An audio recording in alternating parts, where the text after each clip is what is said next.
അള്ളാഹുവിന്റെ മാർഗത്തിൽ തങ്ങളുടെ ധനം ചെലവഴിക്കുകയും എന്നിട്ട് അതിനെ തുടർന്ന് ചെലവ് ചെയ്തത് എടുത്തു പറയുകയോ ശല്യപ്പെടുത്തുകയോ ചെയ്യാതിരിക്കുകയും ചെയ്യുന്നവർ ആരോ അവർക്ക് തങ്ങളുടെ രക്ഷിതാവിങ്കൽ അവർ അർഹിക്കുന്ന പ്രതിഫലമുണ്ടായിരിക്കും. അവർക്ക് യാതൊന്നും ഭയപ്പെടേണ്ടതില്ല, അവർ ദുഃഖിക്കേണ്ടി വരികയുമില്ല.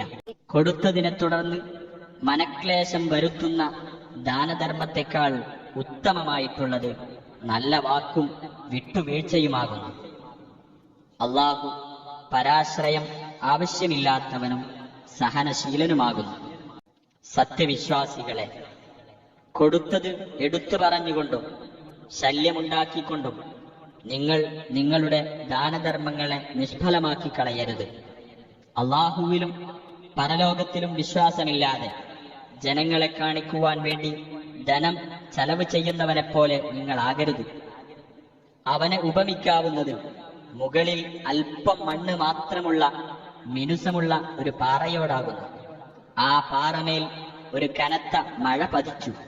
ആ മഴ അതിനെ ഒരു മൊട്ടപ്പാറയാക്കി മാറ്റിക്കളഞ്ഞു. അവർ അധ്വാനിച്ചതിന്റെ യാതൊരു ഫലവും കരസ്ഥമാക്കാൻ അവർക്ക് കഴിയില്ല. അള്ളാഹു സത്യനിഷേധികളായ ജനതയെ നേർവഴിയിലാക്കുകയില്ല. അള്ളാഹുവിന്റെ പ്രീതി തേടിക്കൊണ്ടും തങ്ങളുടെ മനസ്സുകളിൽ സത്യവിശ്വാസം ഉറപ്പിച്ചുകൊണ്ടും ധനം ചെലവഴിക്കുന്നവരെ ഉപമിക്കാവുന്നത് ഒരു ഉയർന്ന സ്ഥലത്ത് സ്ഥിതി ചെയ്യുന്ന തോട്ടത്തോടാകുന്നു.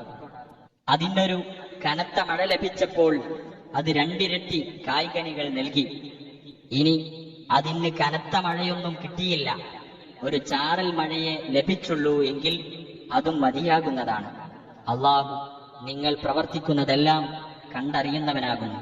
നിങ്ങളിൽ ഒരാൾക്ക് ഈത്തപ്പനകളും മുന്തിരി വള്ളികളുമുള്ള ഒരു തോട്ടമുണ്ടെന്ന് കരുതുക. അവയുടെ താഴ്ഭാഗത്തുകൂടി അരുവികൾ ഒഴുകിക്കൊണ്ടിരിക്കുന്നു. എല്ലാത്തരം കായ്കനികളും അയാൾക്കതിലുണ്ട്. അയാൾക്കാകട്ടെ വാർദ്ധക്യം ബാധിച്ചിരിക്കുകയാണ്. അയാൾക്ക് ദുർബലരായ കുറെ സന്താനങ്ങളുണ്ട്. അപ്പോഴതാ തീയോടുകൂടിയ ഒരു ചുഴലിക്കാറ്റ് അതിനു ബാധിച്ച് അത് കരിഞ്ഞു പോകുന്നു. ഇത്തരം ഒരു സ്ഥിതിയിലാകാൻ നിങ്ങൾ ആരെങ്കിലും ആഗ്രഹിക്കുമോ? നിങ്ങൾ ചിന്തിക്കുന്നതിനു വേണ്ടി ഇപ്രകാരം അള്ളാഹു തെളിവുകൾ വിവരിച്ചു തരുന്നു. സത്യവിശ്വാസികളെ, നിങ്ങൾ സമ്പാദിച്ചുണ്ടാക്കിയ നല്ല വസ്തുക്കളിൽ നിന്നും ഭൂമിയിൽ നിന്ന് നിങ്ങൾക്ക് നാം ഉൽപ്പാദിപ്പിച്ച് തന്നതിൽ നിന്നും നിങ്ങൾ ചെലവഴിക്കുവിൻ. കണ്ണടച്ചുകൊണ്ടല്ലാതെ നിങ്ങൾ സ്വീകരിക്കാത്ത മോശമായ സാധനങ്ങൾ ദാനധർമ്മങ്ങളിൽ ചെലവഴിക്കുവാനായി കരുതി വെക്കരുത്. അള്ളാഹു ആരുടെയും ആശ്രയമില്ലാത്തവനും സ്തുത്യർഹനുമാണെന്ന് നിങ്ങൾ അറിഞ്ഞുകൊള്ളുക. പിശാച് ദാരിദ്ര്യത്തെപ്പറ്റി നിങ്ങളെ പേടിപ്പെടുത്തുകയും നീചവൃത്തികൾക്ക് നിങ്ങളെ പ്രേരിപ്പിക്കുകയും ചെയ്യുന്നു.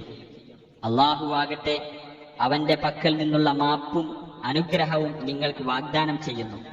അള്ളാഹു വിപുലമായ കഴിവുകളുള്ളവനും എല്ലാം അറിയുന്നവനുമാകുന്നു. താൻ ഉദ്ദേശിക്കുന്നവർക്ക് അള്ളാഹു യഥാർത്ഥ ജ്ഞാനം നൽകുന്നു.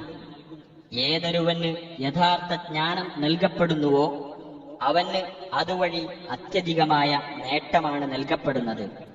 എന്നാൽ ബുദ്ധിശാലികൾ മാത്രമേ ശ്രദ്ധിച്ച് മനസ്സിലാക്കുകയുള്ളൂ. നിങ്ങൾ എന്തൊന്ന് ചെലവഴിച്ചാലും ഏതൊന്ന് നേർച്ച നേർന്നാലും തീർച്ചയായും അള്ളാഹു അതറിയുന്നതാണ്.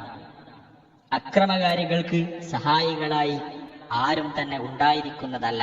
നിങ്ങൾ ദാനധർമ്മങ്ങൾ പരസ്യമായി ചെയ്യുന്നുവെങ്കിൽ അത് നല്ലതു തന്നെ. എന്നാൽ നിങ്ങളത് രഹസ്യമാക്കുകയും ദരിദ്രർക്ക് കൊടുക്കുകയുമാണെങ്കിൽ അതാണ് നിങ്ങൾക്ക് കൂടുതൽ ഉത്തമം. നിങ്ങളുടെ പല തിന്മകളെയും അത് മായ്ച്ചു കളയുകയും ചെയ്യും. അള്ളാഹു നിങ്ങൾ പ്രവർത്തിക്കുന്ന കാര്യങ്ങൾ സൂക്ഷ്മമായി അറിയുന്നവനാകുന്നു. അവരെ നേർവഴിയിലാക്കാൻ നീ ബാധ്യസ്ഥനല്ല. എന്നാൽ അള്ളാഹു അവൻ ഉദ്ദേശിക്കുന്നവരെ നേർവഴിയിലാക്കുന്നു. നല്ലതായ എന്തെങ്കിലും നിങ്ങൾ ചെലവഴിക്കുകയാണെങ്കിൽ അത് നിങ്ങളുടെ നന്മയ്ക്കു വേണ്ടി തന്നെയാണ്. അള്ളാഹുവിന്റെ പ്രീതി തേടിക്കൊണ്ട് മാത്രമാണ് നിങ്ങൾ ചെലവഴിക്കേണ്ടത്. നല്ലതെന്ത് നിങ്ങൾ ചെലവഴിച്ചാലും അതിനുള്ള പ്രതിഫലം നിങ്ങൾക്ക് പൂർണ്ണമായി നൽകപ്പെടുന്നതാണ്. നിങ്ങളോട് ഒട്ടും അനീതി കാണിക്കപ്പെടുകയില്ല. ഭൂമിയിൽ സഞ്ചരിച്ച് ഉപജീവനം തേടാൻ സൗകര്യപ്പെടാത്ത വിധം അള്ളാഹുവിന്റെ മാർഗത്തിൽ വ്യാപൃതരായിട്ടുള്ള ദരിദ്രന്മാർക്ക് വേണ്ടി നിങ്ങൾ ചെലവ് ചെയ്യുക. അവരെപ്പറ്റി അറിവില്ലാത്തവൻ അവരുടെ മാന്യത കണ്ട് അവർ ധനികരാണെന്ന് ധരിച്ചേക്കും. എന്നാൽ അവരുടെ ലക്ഷണം കൊണ്ട് നിനക്കവരെ തിരിച്ചറിയാം. അവർ ജനങ്ങളോട് ചോദിച്ച് വിഷമിപ്പിക്കുകയില്ല. നല്ലതായ എന്തൊന്ന് നിങ്ങൾ ചെലവഴിക്കുകയാണെങ്കിലും അള്ളാഹു അത് നല്ലതുപോലെ അറിയുന്നവനാണ്. രാത്രിയും പകലും രഹസ്യമായും പരസ്യമായും തങ്ങളുടെ സ്വത്തുക്കൾ ചെലവഴിച്ചു കൊണ്ടിരിക്കുന്നവർക്ക് അവരുടെ രക്ഷിതാവിങ്കൽ അവർ അർഹിക്കുന്ന പ്രതിഫലമുണ്ടായിരിക്കുന്നതാണ്. അവർ യാതൊന്നും ഭയപ്പെടേണ്ടതില്ല, അവർ ദുഃഖിക്കേണ്ടി വരികയുമില്ല. പലിശ തിന്നുന്നവർ പിശാചിബാധ നിമിത്തം മറിഞ്ഞു വീഴുന്നവൻ എഴുന്നേൽക്കുന്നത് പോലെയല്ലാതെ എഴുന്നേൽക്കുകയില്ല. കച്ചവടവും പലിശ പോലെ തന്നെയാണ് എന്ന് അവർ പറഞ്ഞതിന്റെ ഫലമത്രേ അത്.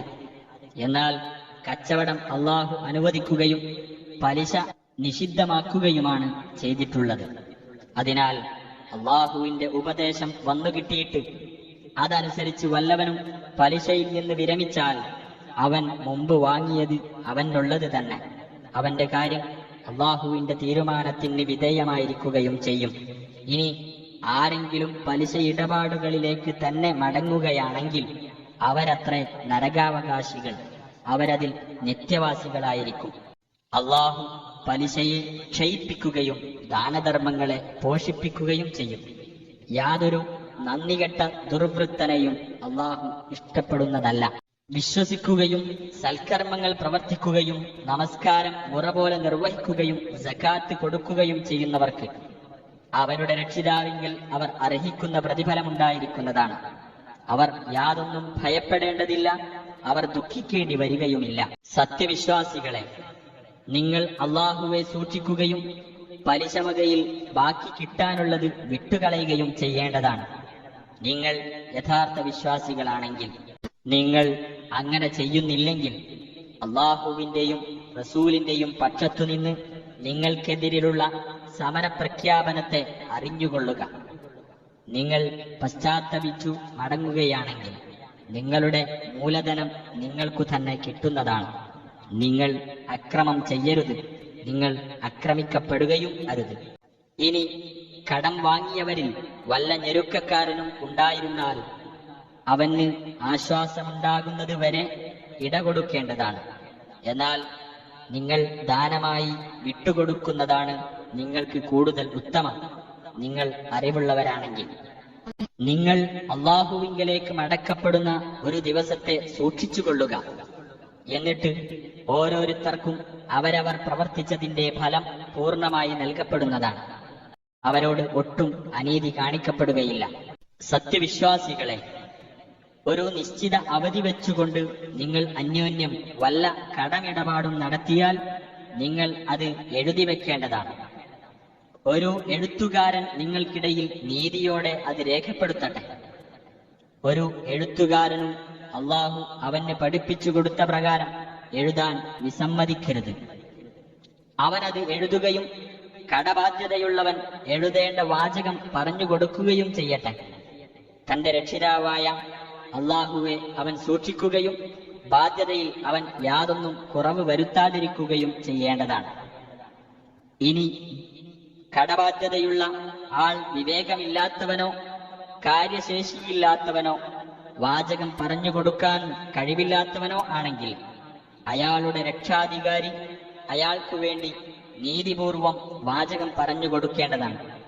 നിങ്ങളിൽപ്പെട്ട 2 പുരുഷന്മാരെ നിങ്ങൾ സാക്ഷി നിർത്തുകയും ചെയ്യുക.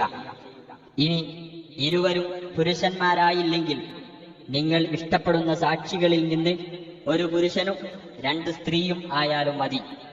അവരിൽ ഒരുവൾക്ക് തെറ്റുപറ്റിയാൽ മറ്റവൾ അവളെ ഓർമ്മിപ്പിക്കാൻ വേണ്ടി. തെളിവ് നൽകാൻ വിളിക്കപ്പെട്ടാൽ സാക്ഷികൾ വിസമ്മതിക്കരുത്. ഇടപാട് ചെറുതായാലും വലുതായാലും അതിന്റെ അവധി കാണിച്ച് അത് രേഖപ്പെടുത്തി വെക്കാൻ നിങ്ങൾ മടിക്കരുത്. അതാണ് അള്ളാഹുവിങ്കൽ ഏറ്റവും നീതിപൂർവകമായതും സാക്ഷ്യത്തിന് കൂടുതൽ ബലം നൽകുന്നതും നിങ്ങൾക്ക് സംശയം ജനിക്കാതിരിക്കാൻ കൂടുതൽ അനുയോജ്യമായിട്ടുള്ളതും. എന്നാൽ നിങ്ങൾ അന്യോന്യം റൊക്കമായി നടത്തിക്കൊണ്ടിരിക്കുന്ന കച്ചവട ഇടപാടുകൾ ഇതിൽ നിന്നൊഴിവാകുന്നു.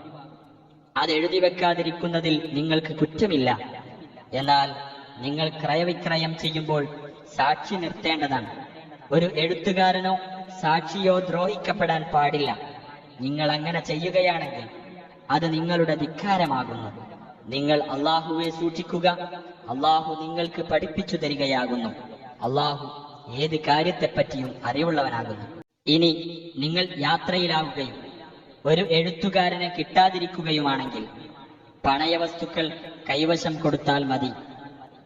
ഇനി നിങ്ങളിൽ ഒരാൾ മറ്റൊരാളെ വല്ലതും വിശ്വസിച്ചേൽപ്പിച്ചാൽ ആ വിശ്വാസമർപ്പിക്കപ്പെട്ടവൻ തന്റെ വിശ്വസ്തത നിറവേറ്റുകയും തന്റെ രക്ഷിതാവിനെ സൂക്ഷിക്കുകയും ചെയ്യട്ടെ. നിങ്ങൾ സാക്ഷ്യം മറച്ചുവെക്കരുത്. ആരത് മറച്ചുവെക്കുന്നുവോ അവന്റെ മനസ്സ് പാപപങ്കിലമാകുന്നു. അള്ളാഹു നിങ്ങൾ ചെയ്യുന്നതെല്ലാം അറിയുന്നവനാകുന്നു. ആകാശഭൂമികളിലുള്ളതെല്ലാം അള്ളാഹുവിൻ്റെതാകുന്നു. നിങ്ങളുടെ മനസ്സുകളിലുള്ളത് നിങ്ങൾ വെളിപ്പെടുത്തിയാലും മറച്ചുവെച്ചാലും അള്ളാഹു അതിന്റെ പേരിൽ നിങ്ങളോട് കണക്ക് ചോദിക്കുക തന്നെ ചെയ്യും. എന്നിട്ട് അവൻ ഉദ്ദേശിക്കുന്നവർക്ക് അവൻ പൊറത്തു കൊടുക്കുകയും അവൻ ഉദ്ദേശിക്കുന്നവരെ അവൻ ശിക്ഷിക്കുകയും ചെയ്യും. അള്ളാഹു ഏത് കാര്യത്തിനും കഴിവുള്ളവനാകുന്നു. തന്റെ രക്ഷിതാവിങ്കിൽ നിന്ന് തനിക്ക് അവതരിപ്പിക്കപ്പെട്ടതിൽ റസൂൽ വിശ്വസിച്ചിരിക്കുന്നു.